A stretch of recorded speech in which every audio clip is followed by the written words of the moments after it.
Hello everyone, and welcome back to the channel. For this, the first of what I assume will be several updates on the Can You Survive FS25 challenge here on Riverbend Springs with me, Farmer Murphy.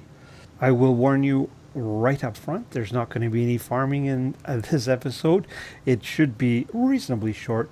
It's just to bring you up to speed to where we're at here after our first, well, now 26 hours into the challenge. The intent was to be 25 hours, but time got away from me, so we're 26 hours in now.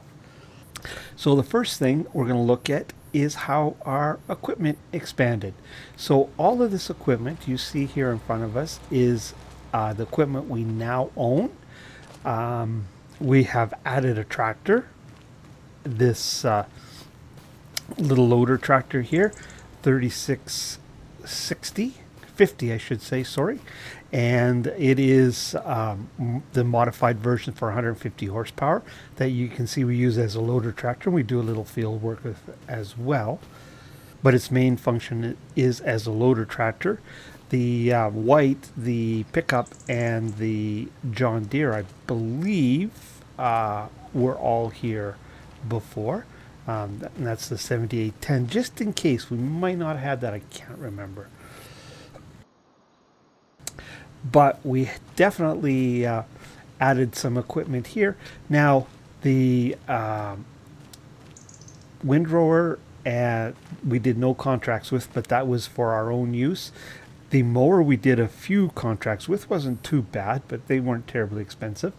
The John Deere baler, that was pretty pricey. I don't know if we did any contracts with that. One at the most, but again, that was mostly for our own use. These were all bought new, by the way. The hoe here actually was bought used, and we did a lot of contracts with that.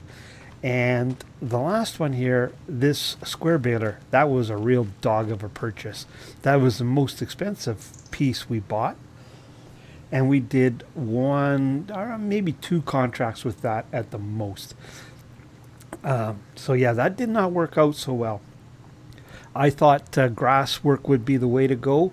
That turns out is not where we've made our money. Over here is where we've made a lion's share of our money. Now this is leased equipment we added to our company for contracting, a cultivator and fertilizer spreader. And they were by far the most profitable for us, those two. And then I just added a rock picker and this little trailer because actually we had exhausted all of the contracts available for the existing equipment we had, and there was $20,000 worth of rock picking contracts. So it made picking up these two items worthwhile. Now I'm hanging on to these. We're pretty much done for the day. And we'll sleep and roll over to the next month, and we'll see what is available. Hopefully there'll be some baling contracts. Maybe we are lacking there because we haven't done any of the harvesting contracts. When I first started out, I got all excited and I broke one of my own rules, and I wasn't going to do any contracts we didn't own or lease the equipment for. And I did borrow items to do, well, I think we started with a harvesting contract, and I did a seeding one. And then I realized, I wasn't supposed to be doing that. It's not in the rules of the challenge. It's just one I set for myself. But anyways, this leased equipment I'm going to hang on to because I figure once I start offering that service as a contracting service, I should continue. So we'll hang on to it till winter, and then we'll turn it in. And hopefully next year we'll be in a place that we can buy some of it. Hopefully. Now, I did cut one tree down. Here it is. It's a fairly large tree, not the biggest of them, but I thought I'd start there. And as you can see, we started our house construction project. Now I haven't supplied any materials here yet. What I did is I put what I'm going to call a portable sawmill down here on the construction site. You can see a piece of the tree is still sitting there on the trigger waiting to be entered into the sawmill. But as long as we're building our house, this will stay here, and then we'll see, either I'll place it someplace else permanently, or we'll sell it off, and maybe we'll buy the in-game sawmill. We'll just see. But for this construction project, it's going to sit right here beside it. Now, that one tree has kept the sawmill running all month. It's not terribly fast, but we do have a pallet of I'm assuming those are just regular planks. And what we're going to do is we're going to throw those in at the very end here. And then I'm going to do a game save, and we will advance time and see what difference there is in that. Now, I did mow our grass here in our plot, and we got 15 bales that just recently have turned to silage bales, so we can sell those off. So they're going to be worth about $6,000 to us. So we should be able to get regular cuttings off of that. And I did remove a little of the underbrush here. I did it actually after we had mowed, and took some of the underbrush out. So next time we cut grass, it'll be a little easier.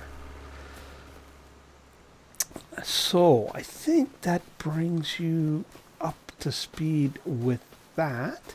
So now let's take a look at some of the statistics.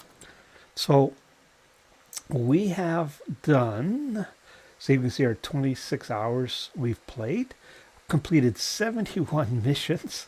We've cut down 68 trees. That's because I did some deadwood contracts.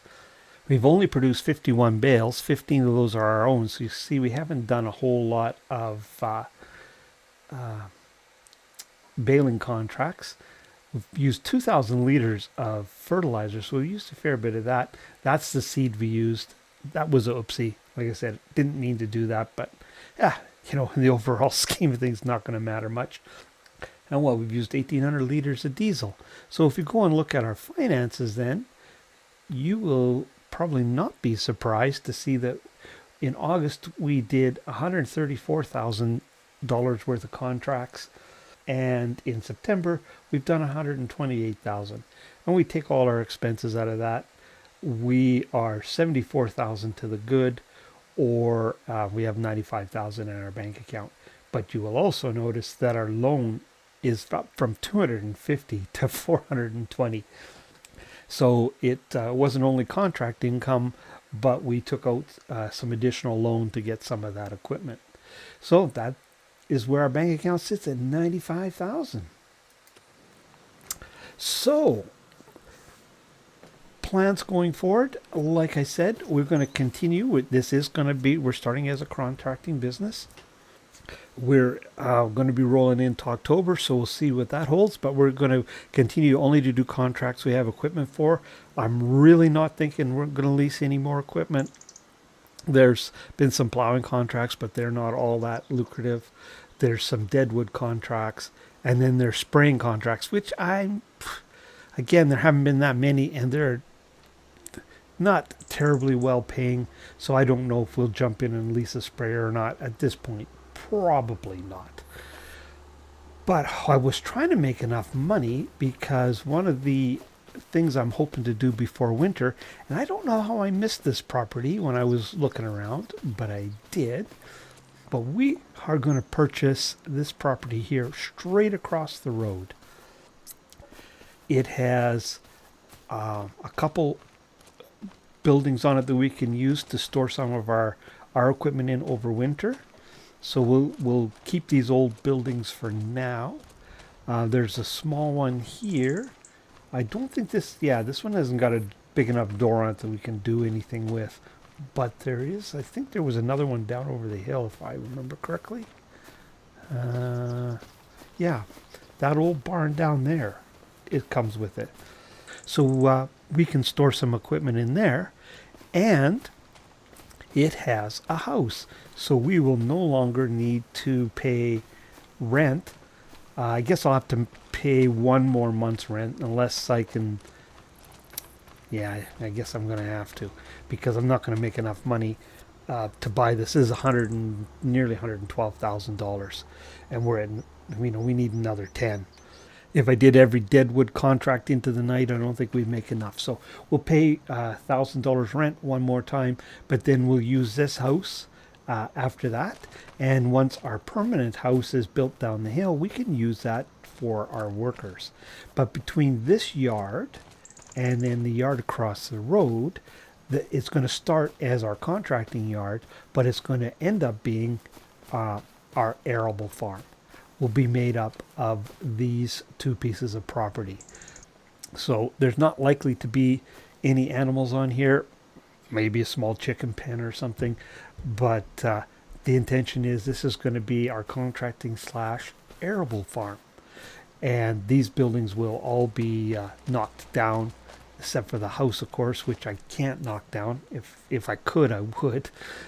And there'll be farm buildings put in their place.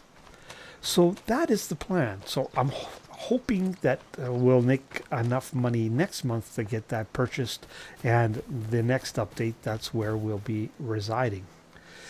Now I am going to take a few more trees out, but none of these up here around the house. They'll stay as part of the yard, but these ones down here, all in this area, likely most of these will come out and go into building our house, and just to make it easier to mow grass in here, and eventually put up shop buildings, because we'll put a couple buildings down in this area likely. So that is where we're at and where we're headed. Like I said, 25 hours in, 1 month done. The month of September is essentially wrapped up, and we'll roll over into October and we'll see what that holds. I think that is everything. Now, what I'm going to do here is I will leave you here for a moment, and I'm going to do a game save. Then I'm going to bring you back in, and we're just going to jump ahead and see how our house building project changes with those planks in there. And actually, we can take a quick look at what the contracts look like at that point. So I will see you in just a minute. Okay, we're back. I have our pallet of planks on. I bought this log grapple for the front loader, and even with these pieces cut up to this size, it is all that tractor can do to maneuver these. And actually the grapple is not big enough to get around it. I kind of just gotta get under it and push it along. Can't even lift it because the grapple, the log fork isn't big enough. And there's a tree that's even a larger diameter than this that we've got to do, so that ought to be interesting. But I went with this, well, because it was cheap, obviously, but a telehandler or a big wheel loader might have been a better way to go, but it gets the job done. You got to do what you got to do initially. So we'll throw this in here. It's probably not going to do much because it's just one thing of planks. But, oops, backwards, my friend, backwards. There we go. All right. Well, I'll leave you there again, and we'll sleep through the night, and we'll see what happens. So catch up with you in just a second. Well, it's noon the following day, actually, and our planks have been processed, but I can't see any difference at all. So, yeah, I was curious, so I thought you guys might be too. This is going to be a fairly long process, I assume, but you know what? That's just fine. We got time.